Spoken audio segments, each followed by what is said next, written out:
Bersyukur Allah Subhanahu wa taala masih memberikan kesempatan ibadah ini dalam keadaan yang sangat nyaman, di tempat yang sangat nyaman, dan dalam suasana yang sangat tenteram.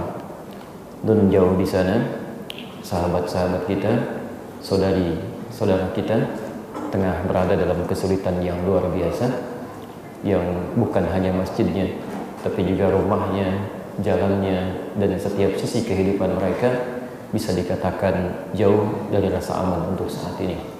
Maka kita yang saat ini belum bisa hadir bersama mereka untuk berjuang secara fisik ataupun dengan harta benda atau dengan ide-ide kita berdoa kepada Allah Subhanahu wa taala. Semoga Allah Subhanahu wa taala memberikan kesabaran pada saudara-saudara kita yang ada di Aleppo, ya Halab.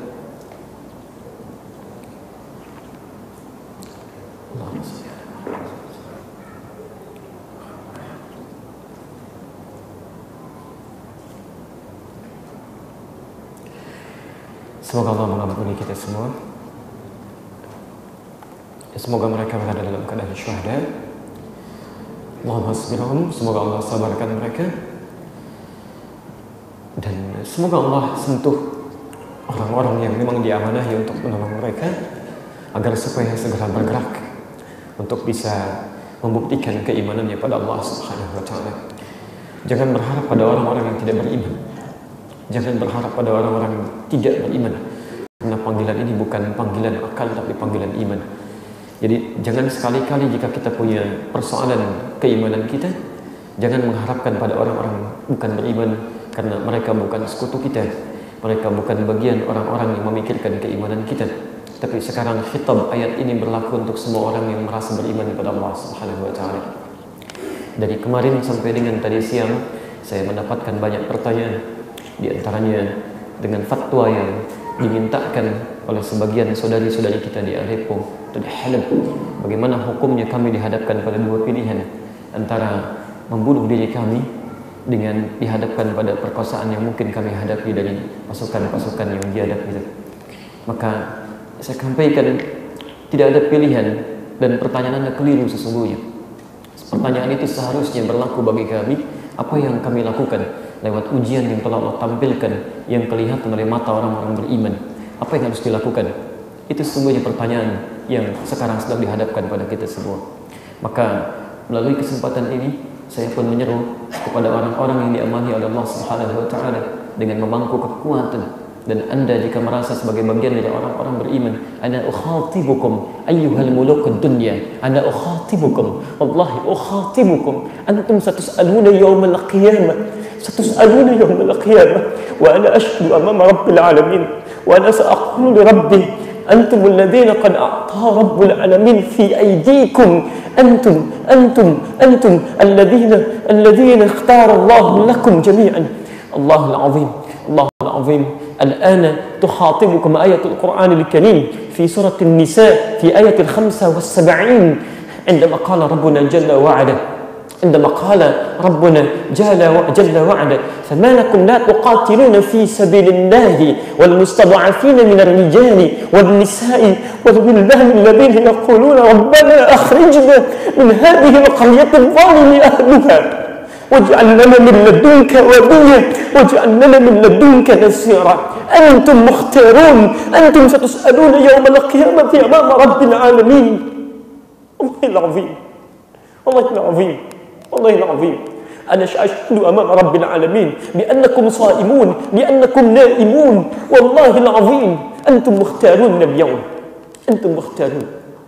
Saya sampaikan kepada raja-raja kecil di dunia, entah dimanapun Anda berada, pemegang kekuasaan, jika Anda masih merasa beriman pada Allah Subhanahu wa taala, sekarang panggilan Allah di Quran surah An-Nisa ayat 75 berlaku bagi Anda. Di sana dihadapkan, Anda tidak ada pilihan.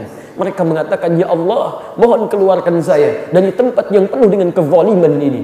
Demi Allah kami katakan, Anda yang sedang diamanahkan oleh Allah sekarang dengan kekuasaan, dengan kekuatan, diuji di hadapan Anda bagaimana amanah itu akan dipertaruhkan.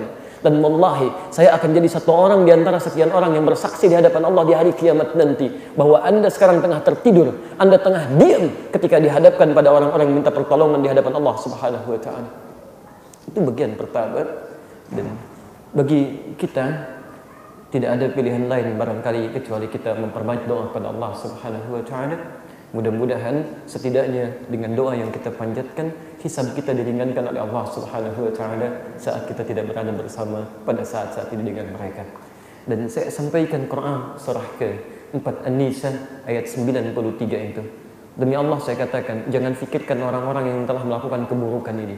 Karena janji Allah lekat pada mereka sepanjang mereka tidak bertobat, neraka jahanam untuk mereka.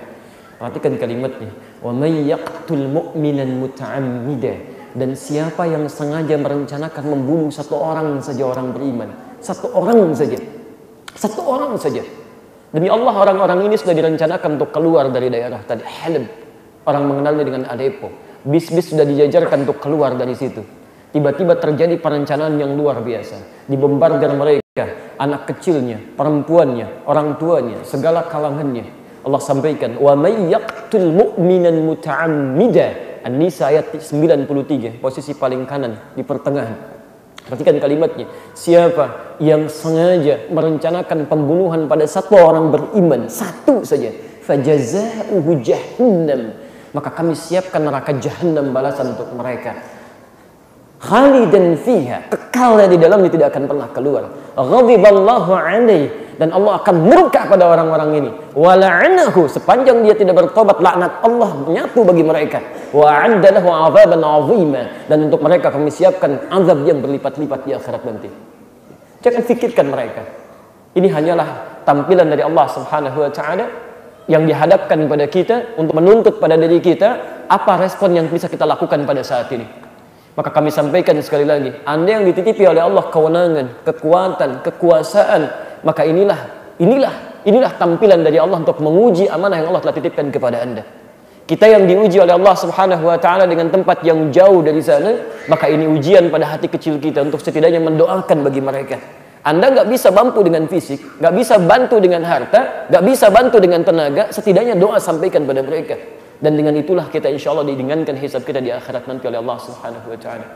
Ini bagian yang kedua dan yang terakhir barangkali ya saya sampaikan kepada saudari-saudari kita yang di sana, jika pilihan hanya dihadapkan pada dua ini, antara Anda dibunuh atau Anda kehilangan kehormatan diri, maka sesungguhnya Anda memiliki pilihan yang ketiga.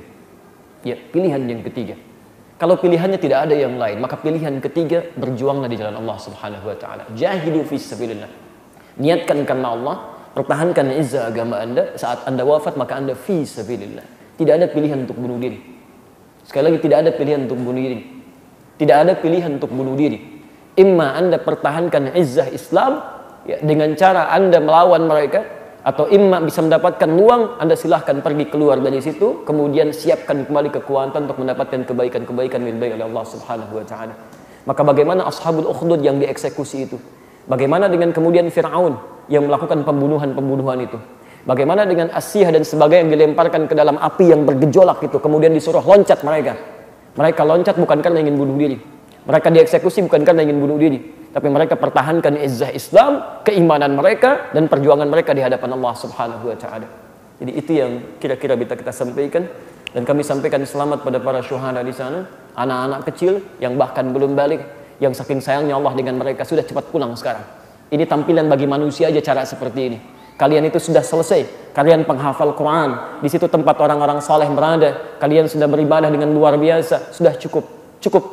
Ya, sekarang banyak kesulitan di sana. Sulit menemukan makanan yang halal yang baik-baik. Sulit menemukan sumber air yang bersih. Kalian cepat pulang, dapatkan kenikmatan di alam kubur. Di Quran surah Ali Imran ayat 169 itu. Wala tahsabanna alladziina qutilu fi sabilillahi amwata. Jangan Anda duga orang-orang yang wafat di jalan Allah seperti itu wafat begitu saja. Bal ahya'un 'inda rabbihim yurzaqun. Tapi kalau kalian ingin tahu, mereka kami berikan kenikmatan di alam kuburnya yang melimpah ruah luar biasa. Saking sayangnya Allah kepada mereka, cepat pulang kamu ahli Quran. Ayo para penghafal Quran, pulang. Ayo. Biarkan orang-orang yang masih hidup itu melihat bagaimana kalian kembali kepada Allah Subhanahu wa taala. Ada yang cuma menangis, ada yang cuma melihat, tapi yang paling penting itu ujian bagi kita. Sejauh mana kita bisa meningkatkan amal saleh di hadapan Allah Subhanahu wa taala. Linabluwakum ayyukum ahsanu amala. Alladzi khalaqal mauta wal haya liyabluwakum ayyukum ahsanu amala. Maka sekarang kita bisa melihat siapa yang munafik, siapa yang cuma diam, siapa yang menolong, siapa yang berdoa. Disitulah panggilan iman kita bisa direspon. Maka teman-teman sekalian, tanyakan pada diri Anda, dari sekian banyak panggilan iman yang telah disampaikan oleh Allah, berapa yang bisa direspon oleh gejolak hati kita yang kita tangkap dengan keimanan kita di hadapan Allah Subhanahu wa taala. Semoga Allah Subhanahu wa taala sekali lagi mengampuni dosa-dosa kita, meringankan hisab kita, dan insya Allah segera memberikan solusi terbaik untuk teman-teman kita di Aleppo ataupun di tempat lain yang tengah mengalami musibah.